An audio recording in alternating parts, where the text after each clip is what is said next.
Chiquita.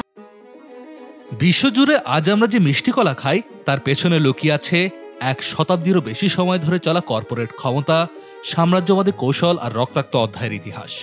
The American nation cannot, must not, and will not permit the establishment of another communist government.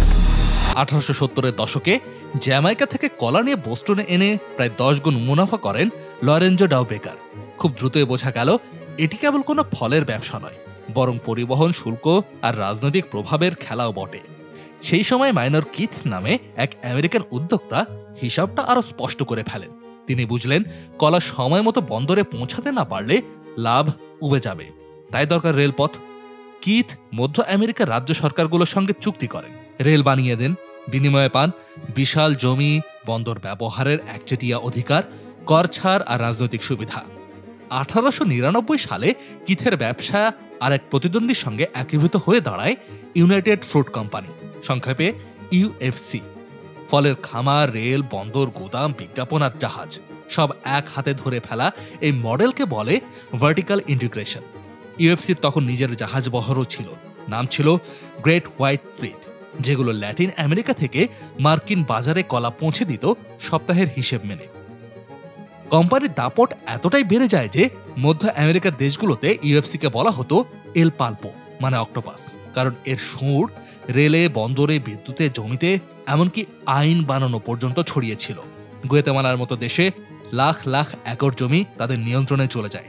এই বাস্তবতার মধ্যে American লেখক ও Henry 1904 সালে বিদ্রূপ করে ব্যবহার করেন ব্যানানা রিপাবলিক শব্দটি, অর্থাৎ এমন দেশ যে নামে মাত্র স্বাধীন কিন্তু বাস্তবে ফল রপ্তানিকারক কোম্পানির নির্দেশে চলছে। নীতিটা ছিল সরল, সস্তায় দ্রুত বিপুল পরিমাণে কলা মার্কিন বাজারে পৌঁছাতে হবে। বাধা দিলে স্থানীয় রাজনীতির পথেই সমাধান, কখনো সুবিধাজনক আইন, কখনো বিশেষ কর ছাড়, কখনো বা সরকার বদলের খেলাও। এই প্রেক্ষাপটে 1954 সালে গুয়েতামালায় নির্বাচিত সরকার জ্যাকোবো আরবেন যখন জমি সংস্কার শুরু করলেন, ইউএফসির ক্ষতি হওয়ার আশঙ্কা তৈরি হয়, চাপ বাড়তে থাকে। বিদেশি নীতির ক্ষমতা কেন্দ্রগুলোতেও কোম্পানির কণ্ঠস্বর পৌঁছে যায়। শেষ পর্যন্ত সামরিক অভ্যুত্থান ঘটে। নতুন শাসক ইউএফসিকে বাজেয়াপ্ত জমি ফিরিয়ে দেন, আর প্রচারণায় তাকে মুক্তিদাতা বলা হয়।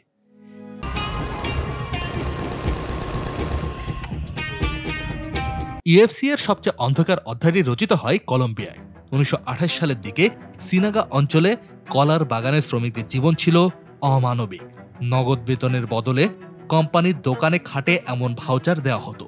এই পদ্ধতির নাম ছিল কোম্পানি স্ক্রিপ্ট, যা শ্রমিককে কোম্পানির ভেতরে বন্দী রাখে।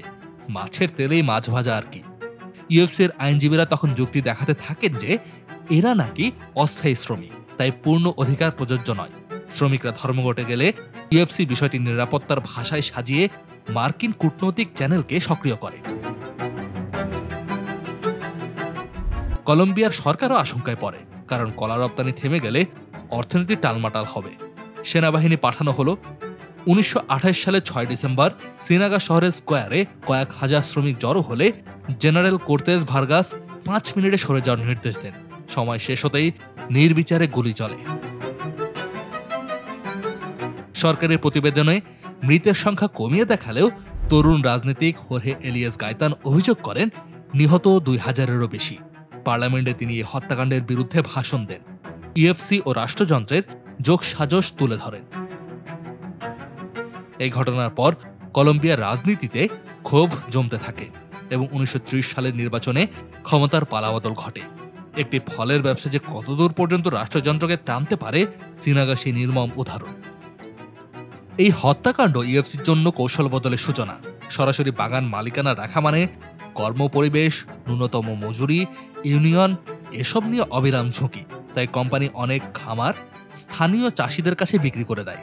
নিজেদের ভূমিকা সীমিত করে পরিবহন, সংরক্ষণ, বিপণন আর ব্র্যান্ড গঠনে। একই সঙ্গে নতুন বাজারে প্রবেশ আর ইমেজ ম্যানেজমেন্ট বাড়ে।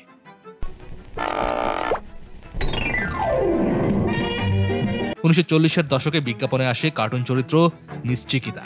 বার্তাটা সহজ, কলা মজার, স্বাস্থ্যকর, পরিবারের জন্য। 1970 সালে ইউএফসি নাম বদলে করা হয় ইউনাইটেড ব্র্যান্ডস।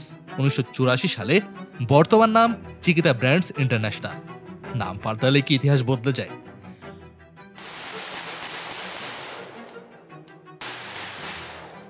নব্বইয়ের দশকের শেষ ভাগে কলম্বিয়ার গৃহযুদ্ধ তীব্রতর হলে বাণিজ্যিক নিরাপত্তাকে ঢাল বানিয়ে এক ভয়াবহ সিদ্ধান্ত নেওয়া হয় 1997 থেকে 2004। চিকিতা ডানপন্থী প্যারামিলিটারি গোষ্ঠী AUC কে অর্থ দেয়। এরা অপহরণ, খুন, গণহত্যার জন্য কুখ্যাত ছিল।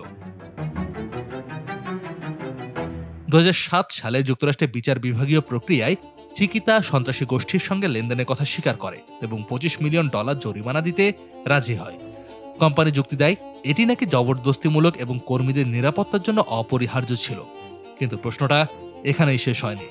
ভুক্তভোগী পরিবারের সদস্যরা দীর্ঘ আইনি লড়াই চালিয়ে যান। 2024 সালের জুনে ফ্লোরিডায় এক ফেডারেল জুরি গুরুত্বপূর্ণ রায় দেয়। তারা বলে চিকিতা জানত যে AUC কে দেয়া সহায়তা সহিংসতার পূর্বাভাসযোগ্য ঝুঁকি তৈরি করে। সেই মামলায় 8 জন নিহতের পরিবারের জন্য ক্ষতিপূরণ নির্ধারিত হয় $38.3 মিলিয়ন। মানবাধিকার লঙ্ঘনের ঘটনায় বিদেশে সংঘটিত অপরাধের জন্য একটি বড় মার্কিন কর্পোরেশনকে জবাবদিহিতার আওতায় আনা, এটি এক নতুন দিগন্ত খুলে দেয়। ব্রাজিলের কার্টরালে গ্রুপ আর সাফরা গ্রুপ যৌথভাবে মালিকানা ধরে রেখেছে। তারা 70টি দেশে পণ্য বিক্রি করে এবং উত্তর আমেরিকায় কলার বড় সরবরাহকারী হিসেবে নিজেদের স্থান ধরে রেখেছে। বিশ্বজুড়ে 20,000 কর্মী কাজ করেন। কোম্পানি বলে আগের বিভ্রান্তি আর অপরাধ থেকে তারা শিক্ষা নিয়েছে। এখন তারা নাকি স্থায়িত্ব, ন্যায্য মজুরি, পরিবেশ বান্ধব চাষ, শ্রমিক নিরাপত্তা এসবের উপর জোর দেয়। কলার বড় হুমকি ট্রপিক্যাল রেস 4 নামের ফাঙ্গাসজনিত রোগের বিরুদ্ধে গবেষণায় অর্থ দিচ্ছে বলেও দাবি করে তারা। ব্যানানা রিপাবলিক শব্দটা আমাদের জনপ্রিয় সংস্কৃতিতে আজ পোশাক কোম্পানির নাম হিসেবে হালকা শোনালেও এর জন্ম হয়েছে ক্ষমতার ভারসাম্য একদিকে হেলে পড়ার তিক্ত বাস্তবতা থেকে। এক ফসলের উপর অতি নির্ভরতা, জমি কুক্ষিগত করা, রপ্তানিমুখী অর্থনীতিতে স্থানীয় চাহিদা উপেক্ষা, রাজনৈতিক শ্রেণীর সঙ্গে কর্পোরেশনের আঁতাত, সব মিলিয়ে একটি দেশ যখন নিজের নীতি নির্ধারণের স্বাধীনতা হারায় তখন তা ব্যানানা রিপাবলিক। ইউএফসির ইতিহাস সেই প্যাটার্নেরই পাঠ্য বই। ফলের বাক্সে ছিল লাভের হিসাব, কিন্তু সেই বাক্স বন্দরে পৌঁছাতে পৌঁছাতে কত হাত রক্তাক্ত হয়ে গিয়েছে তার খতিয়ান অনেকদিন চাপা ছিল। কাজী নিষাদ, যমুনা নিউজ।